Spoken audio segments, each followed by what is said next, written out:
సమయం నిజంగా ఉందా, లేక మన మనస్సు సృష్టించిందేనా? ఒకసారి ఆలోచించండి.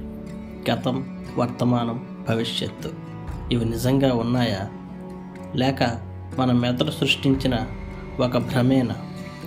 మనమంతా సమయం అనే ఒక దాని వెనుక పరిగెడుతున్నాం, కానీ అది నిజంగా ఉందా? మన జీవితం అంతా సమయం మీదే ఆధారపడి ఉంటుంది. గడియారం చూస్తాం, రోజులు లెక్క పెడతాం, గతాన్ని గుర్తు చేసుకుంటాం, భవిష్యత్ గురించి ఆలోచిస్తాం. కానీ నిజంగా ఆలోచిస్తే ఇప్పుడే, ఈ క్షణం తప్ప ఇంకేమైనా ఉందా? సైన్స్ ప్రకారం సమయం ఒక స్థిరమైనది కాదు, అది మారుతూ ఉంటుంది. మీరు వేగంగా ప్రయాణిస్తే సమయం స్లో అవుతుంది. గ్రావిటీ ఎక్కువగా ఉంటే సమయం వేరేలా ఉంటుంది. అంటే సమయం అనేది ఒక అబ్సల్యూట్ ట్రూత్ కాదు.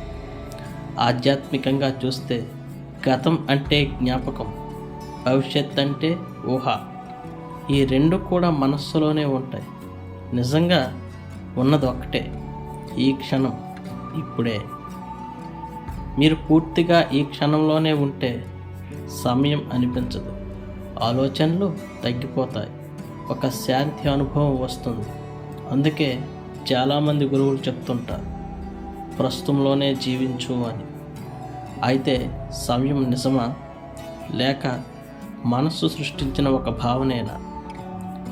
మీకు ఇది ఎలా అనిపించిందో కామెంట్లో చెప్పండి. ఇంకా ఇలాంటి విషయాల కోసం సబ్స్క్రైబ్ చేసుకోండి. Thank you for watching.